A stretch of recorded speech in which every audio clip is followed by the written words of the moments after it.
Daily Tech News Show is made possible by you listening right now. Thank you for letting us in your ears. Jim Hart, Logan Larson, Mike Akins, and brand new patron Casey. Everybody welcome Casey. Hey, Casey. Welcome. On this episode of DTNS, Ron Richards from Android Faithful tells us what to expect from Google's Pixel announcement on the 13th and why Google leaks so much ahead of time. Plus, I think declining iPhone sales might be good news for Apple. I'll explain. And the music industry is fighting AI. They're fighting mad at AI, and AI's fighting back. This is the Daily Tech News for Friday, August 2nd, 2024 in Los Angeles. I'm Tom Merritt. From Studio Animal House, I'm Sarah Lane. And from the mean streets of New York, I'm Ron Richards. And I'm the show's producer, Roger Chang. It is wonderful to have you along, Ron Richards. Thank you for being here, and thank you for doing Android Faithful. Oh, my pleasure. And it's a delight to be here to get out of the 90-degree sweltering heat here in New York, because it is a desert, post-apocalyptic desert here now. So yeah. There must be a term for when New York and Los Angeles are the same temperature. It's like parity or whatever. Yeah. It's some inflection point in the year. But 91 right now, according to the old watch. Shall we begin with the quick hits? We shall. Intel announced it will reduce its workforce by 15%, more than 15,000 people, over the course of 2025. It's also cutting marketing, R&D spending, and capital expenditures. Q2 revenue at Intel was down 1% on the year, and the company lost $1.6 billion. Intel's PC and server business is profitable. The losses are driven by new foundry business, which makes chips for other companies. Meanwhile, Intel is pushing a code fix for a voltage problem in those 13th and 14th gen CPUs, and also extending the warranty by 2 years for a total of 5 years from purchase. NVIDIA has grown big enough to catch the attention of government regulators. U.S. Department of Justice is investigating NVIDIA's acquisition of Run AI. NVIDIA acquired Run AI in April, and the company virtualizes GPUs, letting a customer to do more things with fewer chips.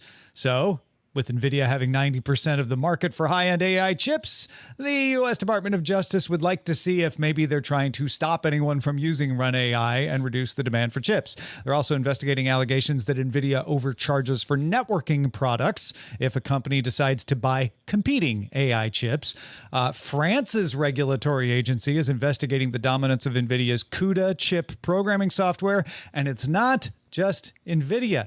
Just before the show, the U.S. Department of Justice and the Federal Trade Commission, the Dream Team, have filed a lawsuit against ByteDance, accusing it of violating the Children's Online Privacy Protection Act, COPPA. The suit accuses TikTok of collecting data from accounts created in kids mode, intended for users younger than 13. TikTok has a previous agreement not to do things like that, made by Musical.ly, which many of you may remember back in the day ByteDance acquired and merged into TikTok. So TikTok has to abide by what Musical.ly agreed to. Well, Google blinked or folded.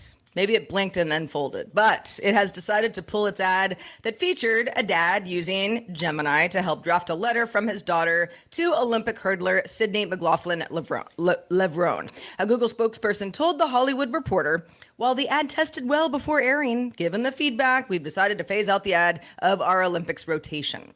Similarly, Apple has pulled the fifth installment of its short film, The Underdogs in Thailand. People were complaining it made the country look underdeveloped. Apple had used a Thai production company to develop the ad. Don't say anything. That's what I've learned from these two stories. The Sixth Circuit U.S. Court of Appeals has delayed implementation of new rules by the FCC that would classify internet service as a telecommunications service, not an information service.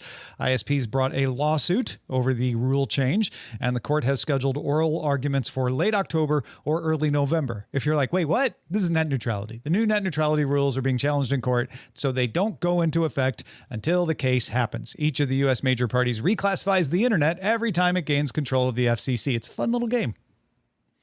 The government of Turkey has directed ISPs in the country to block delivery of Instagram. Instagram has about 50 million users in the country who now must use a VPN to access the service. The government didn't state a reason for the ban, but newspapers in the country claim it's because Instagram was removing posts expressing condolences for the assassination of Hamas leader in Iran. Apple reported Q3 revenue was up 5% on the year, despite iPhone revenue being down 1%. So hold on, isn't the iPhone the big revenue generator? How could they have revenue go up while the iPhone was down? Well, services. I've been saying this for 10 years. Apple's pivoting to services. Eventually, services is going to catch up. Services revenue was up 14% year over year.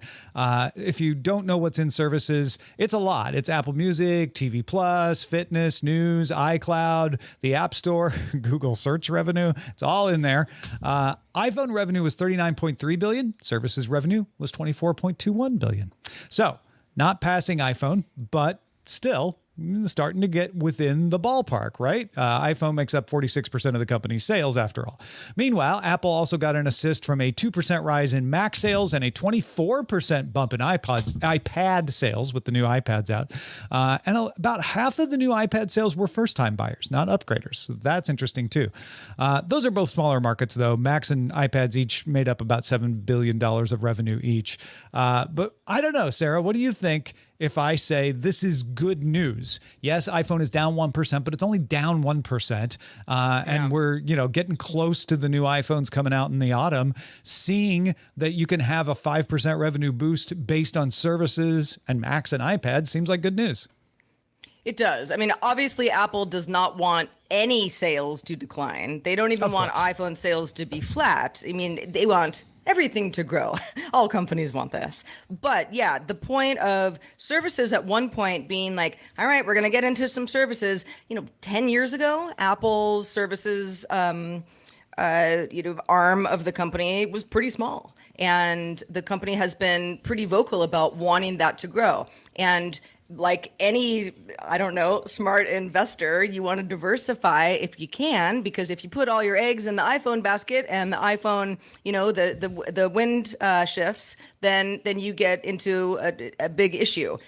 I'm also impressed by the iPad sales, up 24%. I mean, there have been quarters and even years where a lot of us went, is iPad really long for this world? And it sounds like for, a variety of reasons, especially with new buyers, the iPad has reemerged like a phoenix from the ashes.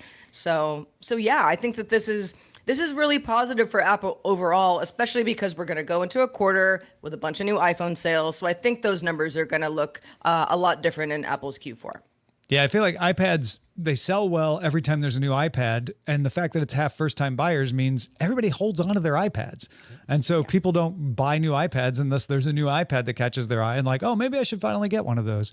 Ron, you're in the Android universe looking inside of Apple from the outside. What does this look like to you? Well, we still follow on all this info about Apple over at Faithful. But I actually have three thoughts. First, I agreed on the iPad sales. I'm buoyed by the fact that anybody who watches or listens to Android Faithful or All About Android, our previous show, knows that I've been saying it's the year of the tablet for the past 5 years, because I just feel like the tablet is such a great form factor and can do so much, and it's great to see those sales kind of rising no matter whether it's Apple or Android or not. So I'm buoyed by that. We look at the trends of phone sales quarter to quarter across Apple, Samsung, Google, all of them, and this is, I don't have the data in front of me, but what I've seen, conversationally since the pandemic has been a softening of the market across all the manufacturers, because it just seems like people aren't buying new phones as often as they previously did. There was the new one every 2 years or things like that. And what we're seeing, at least from the numbers we see on the Android side, is that people are holding on to their phones a little longer, and also the fact that we're getting longer service, support of security updates and things like that. That kind of goes to that where people are getting more dollar out of their phone purchase and not getting new one every year. Yeah. The last thought I have on the services side is I'll tell you what service isn't helping, and that's Apple TV Plus, because nobody's watching that platform at all. So, but it wins awards, Ron. It wins so many awards. When you look at the Nielsen numbers, Apple TV Plus is like it's smaller than some. It's laughable. I love Slow Horse's best show on the platform, but nobody's watching it. So. Apple, I'm watching it. Well, we are. I don't know. But yeah. Presumed Innocent got some good numbers. That was great. Wasn't that good? That was such a good summer show.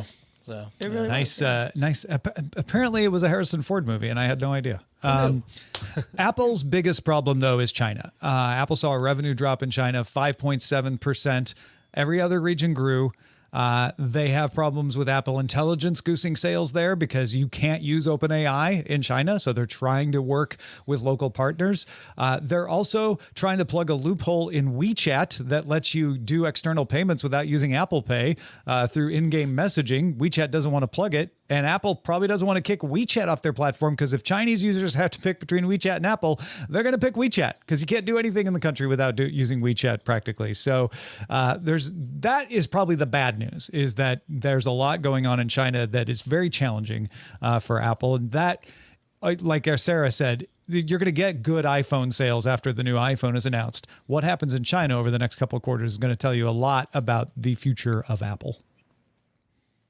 Generative AI music startups Udio and Suno both let you create music using text prompts or uploading a music file as inspiration, or a combination of both. And depending on what you're going for, you can achieve a finished product that sometimes sounds a lot like a song that already exists. So it's not a big surprise that both companies have been sued by Universal Music Group, Warner Music Group, and Sony Music Group. All three started a lawsuit back in June claiming, hey, you're illegally scraping copyrighted materials from the internet. However, this case is a little interesting because in separate court filings yesterday, neither Udio or Suno denied that they were doing this. They said, yeah, it's no secret. This is Suno. It's no secret that the tens of millions of recordings that Suno's model was trained on presumably included recordings whose rights are owned by the plaintiffs. But they said it includes essentially all music files of reasonable quality that are accessible on the open internet. So you might say, okay, well, what's your defense? Fair use. Suno says it's allowed to make a copy of a protected work, part of a back-end technological process, to make a new and non-infringing new work. In its filing, Udio writes, the premise of their, meaning the music label's case, is that music styles, the characteristic sounds of opera, jazz, rap music, are somehow proprietary. Decades of judicial precedent establishes that no company controls a genre or a style of music. Now, the RIAA, which actually initiated the lawsuit, doesn't agree. Huge surprise there. They say there's nothing fair about stealing an artist's life's work, extracting core value, repackaging it to compete directly with the originals. And also says, Suno, Udio, all they had to do was get consent. Other companies had done it, and we wouldn't be in this situation. This is going to be pivoting on fair use, and I've made a career out of trying to learn fair use, but I'm not a lawyer, so I'll do my best at interpreting this. What the companies are saying, I think, will hold up in court for the most part, which is we are not copying the music, we are making a transformation of it. One of the defenses in fair use is it a transformative use? If it is, it might be fair use. They're transforming it into something else. That is very clear. Copies of the songs are not kept in a database. They train a model on the songs, and then they don't keep the songs. Right, and no song that gets generated includes a sample of an original, which is, historically unless it does a great by accident way to or something, lose a lawsuit. right? Yeah. Yeah. It also doesn't undermine the marketplace for the original songs. Except in so much as it creates other songs, but it's not illegal to create other songs. You're not undermining the marketplace for the original itself by replicating it. So I think they've got a pretty good fair use defense. The problem for me is that people don't like that they train off of copyrighted work. Even if fair use allows it, people don't want it to be allowed. And a lot of the companies like OpenAI get that and are licensing works anyway, just to be safe, because this is unsettled law. But that's why I keep saying what we need is a law that reflects public sentiment and says it is not fair use to train a model on copyrighted works without permission. Because I think the biggest question here is it pushes the definition of derivative, right? And to your point, it's not copying or it's not using. We hope or we think, but I know coming off of my experience and work in the art industry and comic book industry, we've seen generative AI models output artwork with artist signatures from what the source was, what they trained on. You can make it do that, but that's pretty rare. No, I mean, it happened a lot. And it's not because there was a copy in the database, right? It's because it was able to do that. That you could filter for that stuff too, and they should. And it's getting better, and it is getting better. But I think also, like, this is the AI, the deals between the entertainment companies, like the record labels or the RIA, which is representing the artists themselves. This was a big sticking point in the strike in Hollywood last summer because all of the actors were concerned about taking my work and sucking me into an AI and you're going to replace me, right? So there's a fear amongst the artists that this is going to replace me. And if you can make a Taylor Swift-esque song, what value does Taylor Swift have at that point, right? And that's where I think a lot of that fear comes from.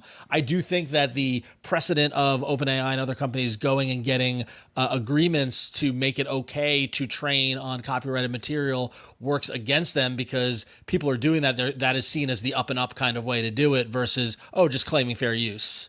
So, I don't know which way it'll go. And again, there's legal and then there's what people think is fair, right? Yeah. Which are two different things. We'll see what the lawyers say. And you're right. You could make an argument that this is a derivative use that is not authorized. And that is something that has a lot of precedent. But I think most courts are probably going to look at this and go, I don't know, y'all, they're not keeping a copy and they're making things that are different. So yeah, you can make the tool make a copy, but if you stop it from doing that, is everything else it's doing wrong? Probably, maybe not. Which again is why I think you need to add to the copyright laws. These copyright laws aren't in the Constitution. They were passed by Congress, and so you can amend them easily and say, there is no fair use defense for training a model on copyrighted works. You have to get permission for that, which it seems like that's what everyone thinks needs to be done.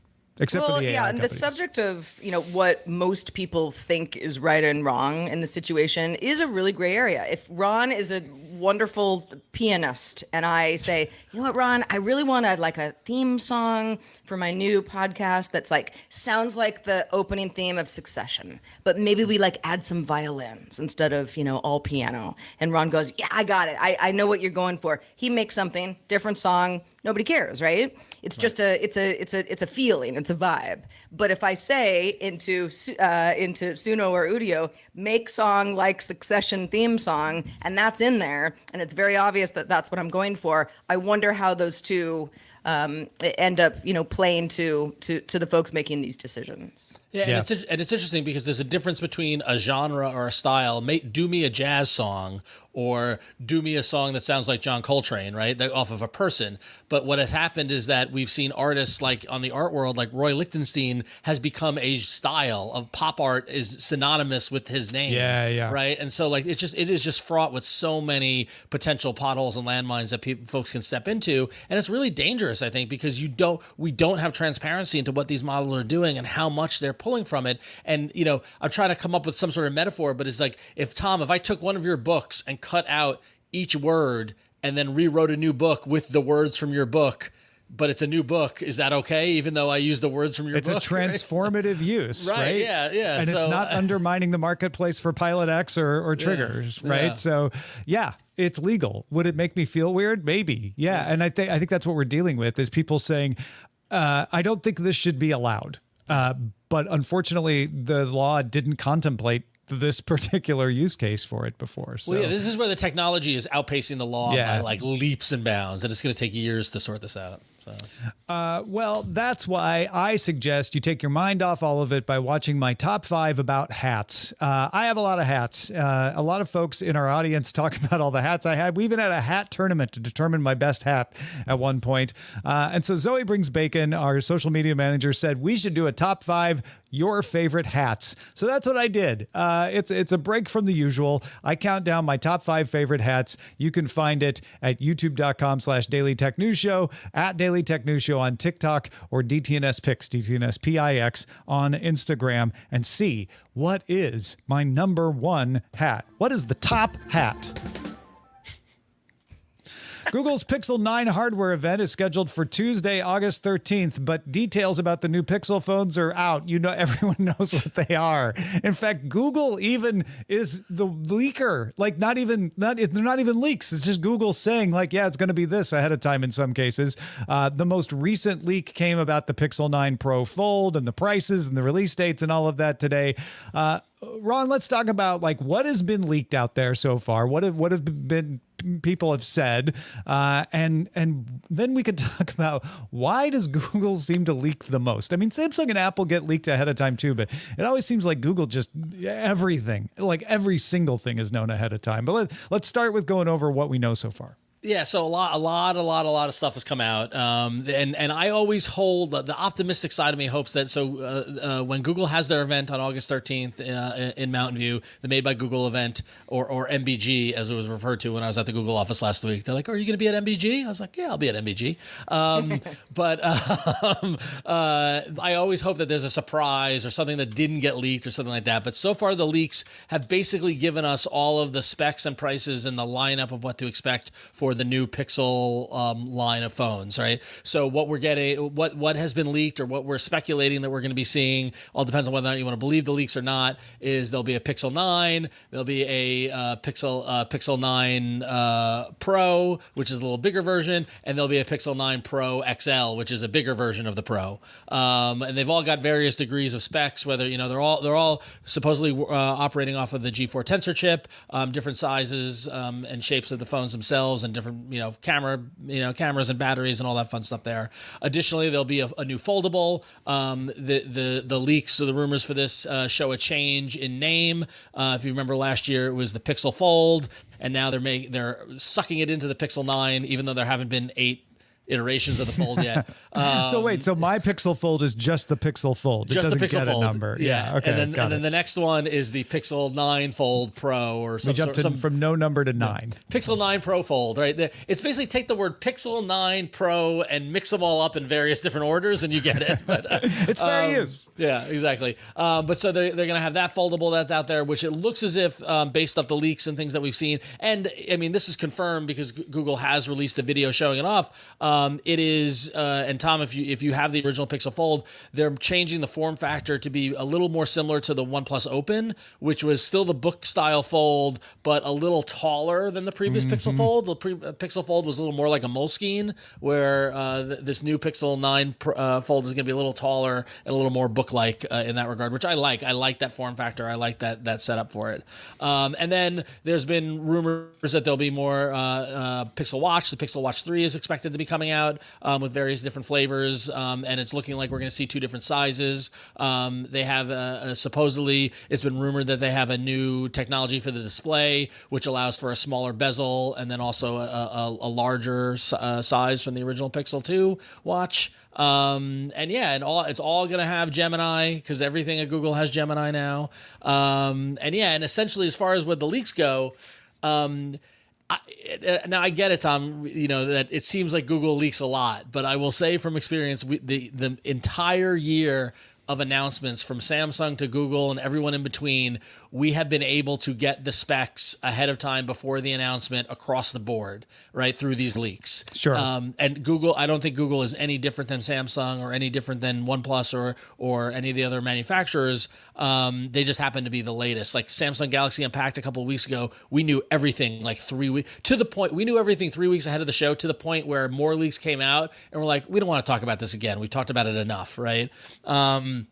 So why this happens, couple of reasons. One is FCC filings and other government regulatory filings in other countries. Some of those leaks have come from, in order to get the devices to be able to sold on the days that Google wants it to be sold, they need to back it up and file before the announcement comes out. And oftentimes those records are either leaked or public.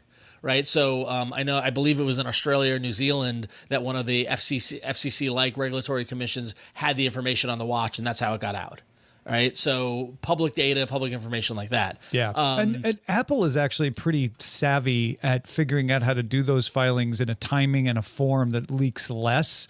It doesn't seem like Samsung and Google care as much. They're we're just going to make our filings when we have to make them. Well, and the question is that, and what I assume, this is my speculation, the gap between the filing and the on sale date and your event.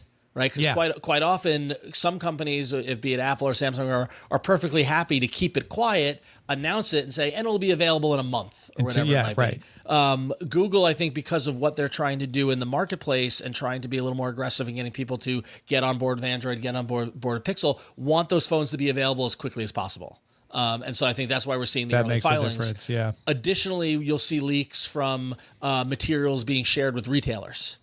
They are arming the Verizon store, the T-Mobile store, the Carphone warehouse, whatever it is, with spec sheets and information so that when the event happens and customers come in, those sales people are ready to provide that information, which begs the question, and we talked about this in the last episode of Android Faithful, who cares if the stuff leaks?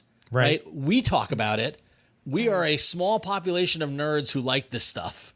Right? Most people don't care. My sister, who's an English teacher, who just wants to know when it's time to get her new Pixel phone, does not care what the specs are 2 weeks before the event is. She will hear about it when she sees the ad on TV and go get her new phone. That changes my question. I was going to ask, why does Google not seem to care? Because again, like the perception, you're right. The leaks are probably about the same across all of the different announcements, but it does seem like Google doesn't even give a crap. Like they come out and will follow up on leaks and go, yeah, that one's right occasionally. Is it? I mean, is it it seems because like they Google know? It seems like Google's just benefiting from people talking about the products. Yeah, I don't think it's a bad. But then why do I? So that's why I want to flip my question. Why do other companies care?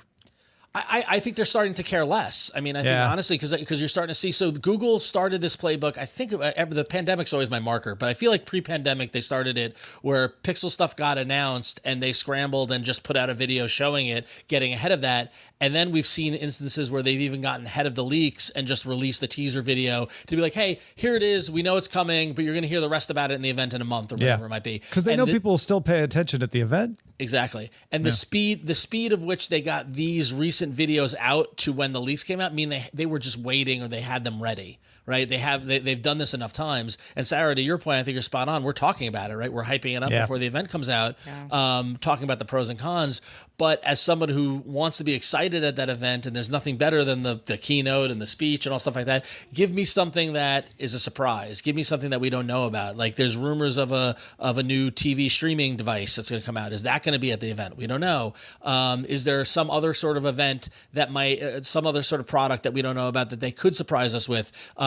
Going back to they employed this strategy with the tablet. They announced the Pixel tablet months and months and months before it was even on sale, and we knew it was coming, and it allowed developers to make apps, and they did all this stuff about developing software to work better on large screens, and so that worked in their favor. I don't know how the sales were on the Pixel tablet, but they announced it well before the announcement point, right?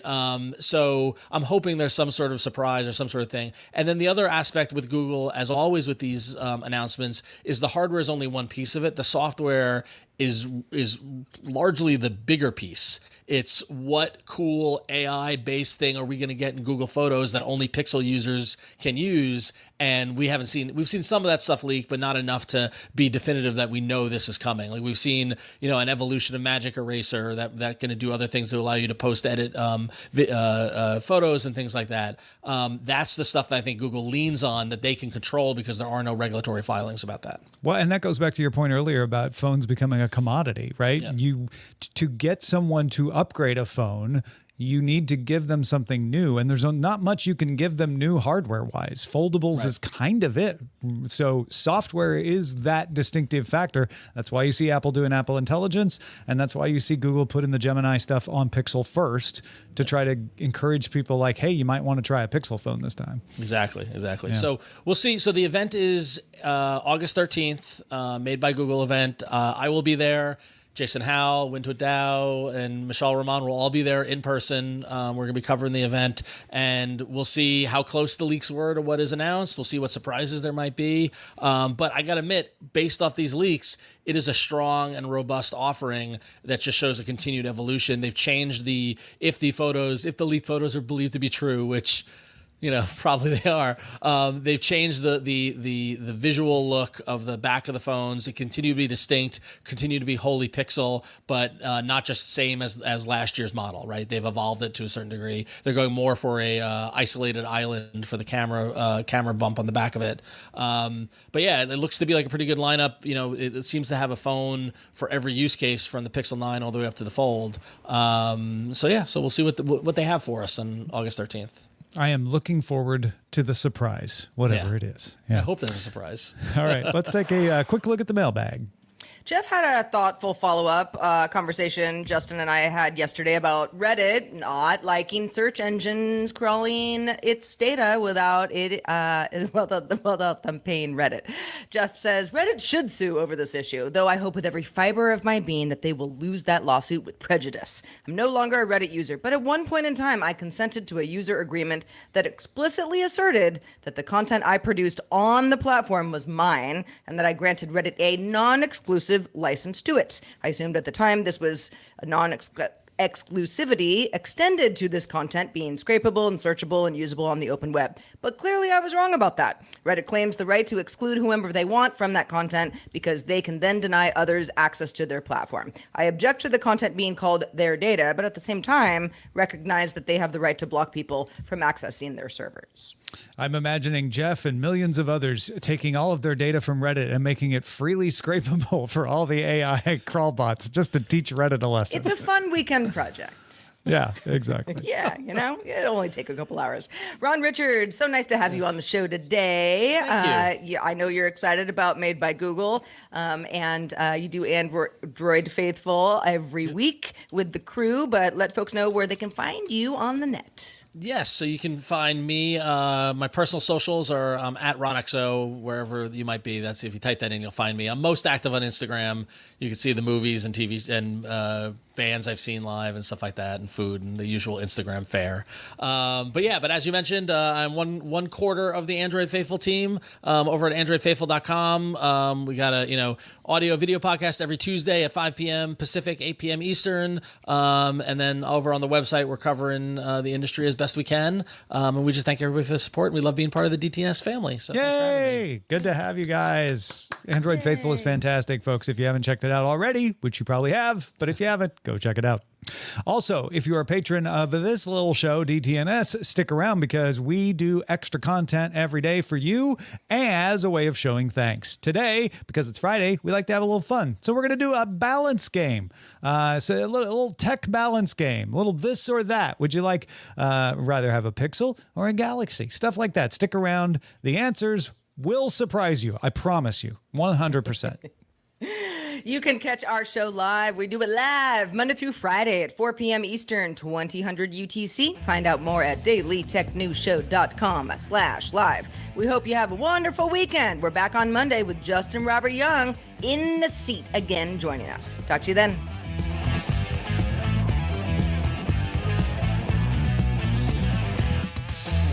This week's episodes of Daily Tech News Show were created by the following people: host, producer, and writer Tom Merritt, host, producer, and writer Sarah Lane, executive producer and booker Roger Chang, producer, writer, and co-host Rob Dunwood, video producer Joe Kuntz, producer at large Anthony Lemos, Spanish language host, writer, and producer Dan Campos, science correspondent Dr. Nikki Ackermans, social media producer and moderator Zoe Detterding, our mods Beatmaster W. Scottus 1, BioCow, Captain Kipper, Steve Guadarrama, Paul Reese, Matthew J. Stevens, aka Gadget Virtuoso, and JD Galloway. Mod and video hosting by Dan Christensen. Music and art provided by Martin Bell, Dan Looters, Mustafa A, Acast, and Len Peralta. Acast ad support from Tatiana Matias. Patreon support from Tom McNeil. Contributors for this week's shows include Nika Monfort, Scott Johnson, Justin Robert Young, and Ron Richards. And our guest this week was Brett Rounceville. Thanks to all the patrons who make the show possible.